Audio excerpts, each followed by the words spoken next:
सभी भक्तजनों को जय श्री कृष्ण। भीष्म पितामह जी कहते हैं, मुझे युद्ध के समय की उनकी वह विलक्षण छवि याद आती है।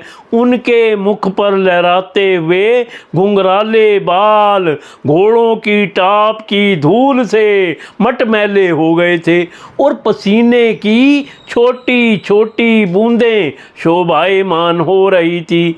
मैं अपने तीखे बाणों से उनकी त्वचा को बींध रहा था। उन सुंदर कवच मंडित भगवान श्री कृष्ण के प्रति मेरा शरीर, अंतःकरण और आत्मा समर्पित हो जाए। अपने मित्र अर्जुन की बात सुनकर जो तुरंत ही पांडव सेना और कौरव सेना के बीच में अपना रथ ले आए और वहां स्थित होकर जिन्होंने अपनी दृष्टि से ही शत्रु पक्ष के सैनिकों की आयु छीन ली, उन पार्थ सखा भगवान श्री कृष्ण में मेरी परम प्रीति हो। अर्जुन ने जब दूर से कौरवों की सेना के मुखिया हम लोगों को देखा, तब पाप समझकर वह अपने स्वजनों के वध से विमुख हो गया।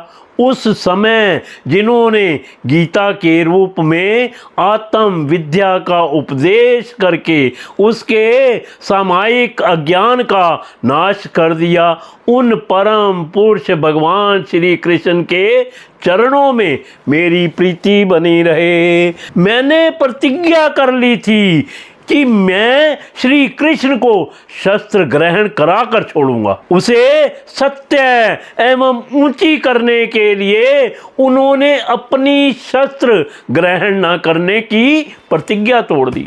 उस समय वे रथ से नीचे कूद पड़े और सिंह जैसे हाथी को मारने के लिए उस पर टूट पड़ता है, वैसे ही रथ का पहिया लेकर मुझ पर झपट पड़े। उस समय वे इतने वेग से दौड़े कि उनके कंधे का दुपट्टा गिर गया और पृथ्वी कांपने लगी। मुझ आतताई ने तीखे बाण मार मार कर उनके शरीर का कवच तोड़ डाला था, जिससे सारा शरीर लहूलुहान हो रहा था।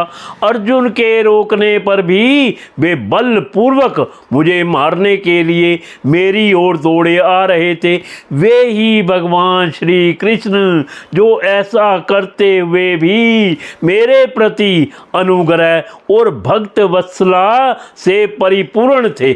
मेरी एकमात्र गति हो, आश्रय हो, अर्जुन के रथ की रक्षा से सावधान। जिन श्री कृष्ण के बाएं हाथ में घोड़ों की रस्सी थी और दाहिने हाथ में चाबुक, इन दोनों को शोभा से उस समय जिनकी अपूर्व छवि बन गई थी, तथा महाभारत युद्ध में मरने वाले वीर जिनकी इस छवि का दर्शन करते रहने के कारण सारूप्य मोक्ष को प्राप्त हो गए, उन्हीं पार्थ सारथी भगवान श्री कृष्ण में मुझ मरणासन की परम प्रीति हो।